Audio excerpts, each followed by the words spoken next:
भोजशाला की एएसआई की रिपोर्ट आ गई है और एएसआई की रिपोर्ट में स्पष्ट कर दिया गया है कि ये जो भोजशाला है ये मस्जिद नहीं बल्कि मंदिर था। इसको हम लोग पिछले कई वर्षों से कह रहे हैं।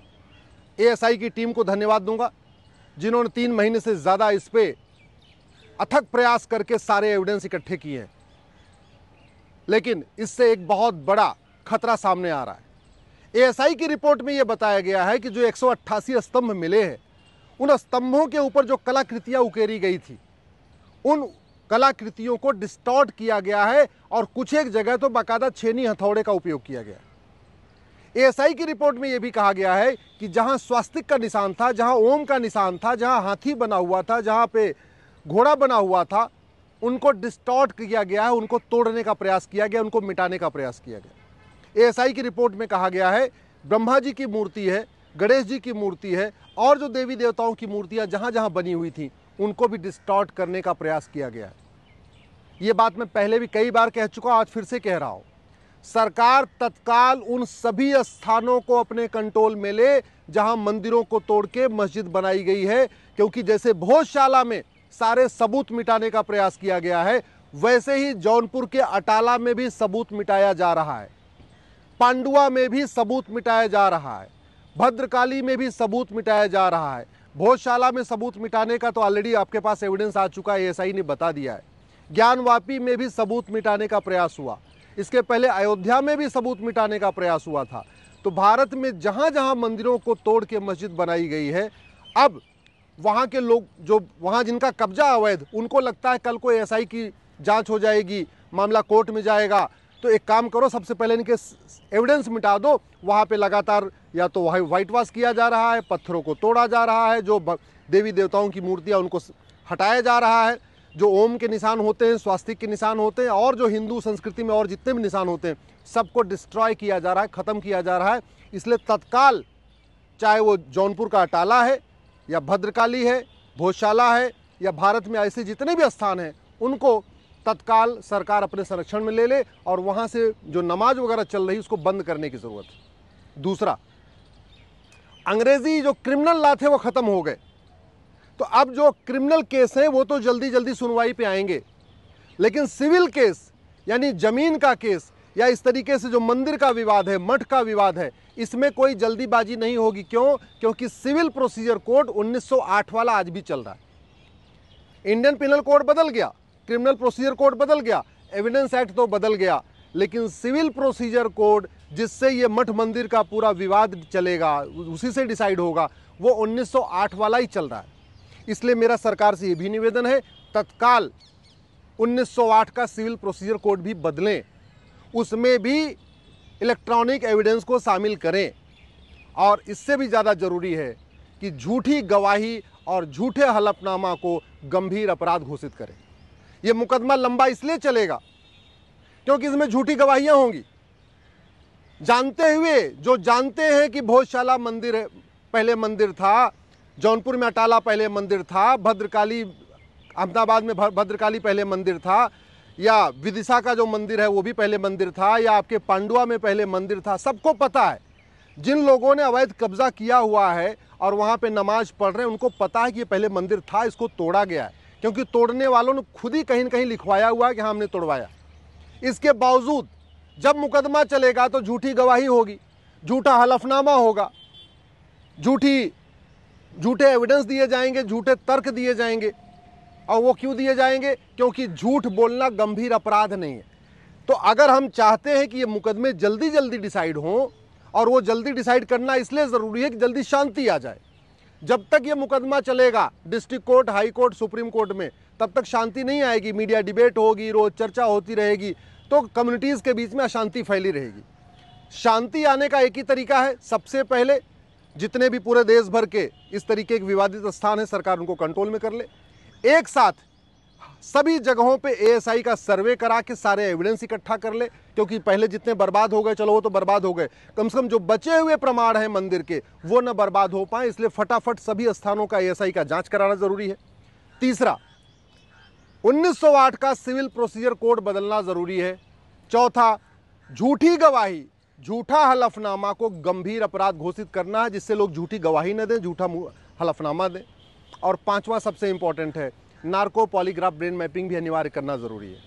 आप जहां जहां अवैध कब्जा किया है, वहां पे जिन लोगों ने कब्जा किया उनको पकड़ के उनका narco polygraph brain mapping test कर लीजिए। वो खुद ही बता देंगे कि नहीं नहीं हमने कब्जा किया हुआ है, ये तो पहले तोड़ा गया था, मुगलों के समय में तोड़ा गया था। लेकिन वैसे सच नहीं बोलेंगे। अब वो झूठ बोलते रहेंगे कोर्ट में और झूठी गवाही देते रहेंगे, झूठा हलफनामा देते रहेंगे, फिर तो मुकदमा लंबा चलेगा। और पांचवा सबसे इंपॉर्टेंट है, भारत में जस्टिस विद इन ईयर लागू किया जाए। जब तक सभी और क्षेत्रों में लागू हो रहा है चाहे नहीं हो रहा है, कम से कम जहां जहां ये मठ मंदिर के विवाद हैं, चाहे जौनपुर का अटाला है या भोजशाला है या भद्रकाली का है या पांडुआ का है, जहां जहां ऐसे केस चल रहे हैं, उनके लिए स्पेशली स्पेशल कोर्ट बनाना पड़ेगा। स्पेशल कोर्ट बना के ये कहना पड़ेगा आप इन विवादों का समाधान 1 साल में करिए। इसका मतलब ये हुआ, अगर 1 साल में भोजशाला का विवाद डिस्ट्रिक्ट कोर्ट से डिसाइड हो जाए, 1 साल में हाई कोर्ट से डिसाइड हो जाए, 1 साल में सुप्रीम कोर्ट में डिसाइड हो जाए, तो अगले 3 साल के अंदर इस विवाद का अंतिम जो है डिसीजन आ जाएगा। और जब फाइनली सुप्रीम कोर्ट से डिसाइड हो जाएगा तो शांति आ जाएगी। नहीं तो जितनी बार तारीख पड़ेगी उतनी चर्चा होती रहेगी, उतने बार बार गवाहों के बयान होंगे, मीडिया में भी चर्चा होगी, इससे अशांति फैलेगी। शांति लाने का एक ही तरीका है, कानूनों को बदला जाए। सभी अंग्रेजी कानूनों को 1908 के सिविल प्रोसीजर कोड के अलावा जितने भी अंग्रेजी कानून हैं सबको बदल दिया जाए। नार्को पॉलीग्राफ ब्रेन मैपिंग अनिवार्य कर दिया जाए, झूठ को गंभीर अपराध घोषित कर दिया जाए और स्पेशल कोर्ट बना के सारे मुकदमों का फैसला 1 साल में कराया जाए। जिससे कि, क्योंकि मुकदमा ऐसा नहीं कि भोजशाला का जो मुकदमा है वो केवल डिस्ट्रिक्ट कोर्ट से धार से खत्म हो जाएगा, नहीं, उसके बाद अपील होगी, इंदौर हाई कोर्ट जाएगा, फिर अपील होगी, सुप्रीम कोर्ट आएगा। और कई बार तो ऐसा भी होगा कि हाई कोर्ट जाएगा, हाई कोर्ट फिर डिस्ट्रिक्ट कोर्ट कह देगा आप फिर एक ये विषय छूट गया, इसको भी डिस्ट्रिक्ट कोर्ट में डिस्ट्रिक्ट कोर्ट फिर से डिसाइड करे, वहाँ से डिसाइड होगा, फिर अपील आई हाई कोर्ट आएगी, हाई कोर्ट कहेगा अच्छा ये वाला मैटर छूट गया, अब इसको भी डिसाइड कर दे।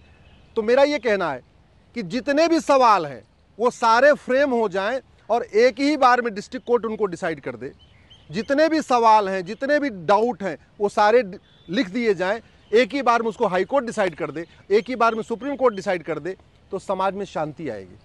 इसलिए मैं माननीय सुप्रीम कोर्ट से भी निवेदन करता हूं, इस मामले में खुद पहल करें और देश भर की सभी जिला अदालतों से कहें कि जहां जहां मठ मंदिर का विवाद है उसके लिए स्पेशल कोर्ट बनाई जाए, जो सीनियर मोस्ट जिले में जो सीनियर मोस्ट जज हो। मेरा तो ये मानना है कि जितने मठ मंदिर के विवाद हैं वो मजिस्ट्रेट कोर्ट में चलाने की बजाय या जूनियर जज के यहाँ चलाने के बजाय सीधे सीधे डिस्ट्रिक्ट जज के यहाँ चले। और ज़्यादा करना है तो सुप्रीम कोर्ट ये भी आदेश कर दे कि भाई डिस्ट्रिक्ट कोर्ट भी, जो डिस्ट्रिक्ट जज बैठेंगे वो भी डिवीजन बेंच में बैठेंगे, यानी टॉप 2 जज, यानी डिस्ट्रिक्ट जज और उनके जो जूनियर जज हैं नंबर 2 वाले, ये दोनों जज बैठ जाए। ऐसे हाई कोर्ट में भी मठ मंदिर का विवाद सिंगल जज के यहाँ न चलाएं। नहीं, कई बार ऐसा होगा सिंगल जज के यहाँ डिसाइड होगा, फिर उसकी अपील डिवीजन बेंच में होगी, तो फिर टाइम खराब होगा। हाई कोर्ट में भी मठ मंदिर का विवाद सीधे सीधे डिवीजन बेंच सुने, जिससे दोबारा वहाँ अपील करने का मौका ही न रहे। और सुप्रीम कोर्ट में भी 2 जज सुने या 3 जज सुने, जो भी डिसाइड कर ले, लेकिन 1 साल के अंदर मुकदमे का फैसला करें। इसके अलावा जो सबसे इंपॉर्टेंट है, अब समय आ गया है भारत में एक भारतीय धरोहर संहिता बनाई जाए, यूनिफॉर्म हेरिटेज कोड बनाया जाए। कॉन्स्टिट्यूशन के लिखा भी, डायरेक्टिव प्रिंसिपल में लिखा भी है कि जितनी हमारी हेरिटेज हैं, जो हमारी धरोहरें हैं, उनको संरक्षित करना, उनको प्रोटेक्ट करना, ये सरकार की ड्यूटी है। दुर्भाग्यवश उस पर कभी न तो संसद में चर्चा होती है, न सुप्रीम कोर्ट में चर्चा होती है। जो हमारे ये भोजशाला है, जो हमारा अटाला है, जो मेरा भद्रकाली है, या हमारा ज्ञानवापी है, या पांडुआ है, ये हमारी सांस्कृतिक धरोहर है, ये हमारी धार्मिक धरोहर है, ये हमारी ऐतिहासिक धरोहर है। इन धरोहरों को संरक्षित करना सरकार की ड्यूटी है, लेकिन वो पूरे देश में अलग अलग सरकारें हैं, तो उसका समाधान एक ही है कि एक भारतीय धरोहर संहिता बनाई जाए, तब विवादों का समाधान जल्दी जल्दी होगा।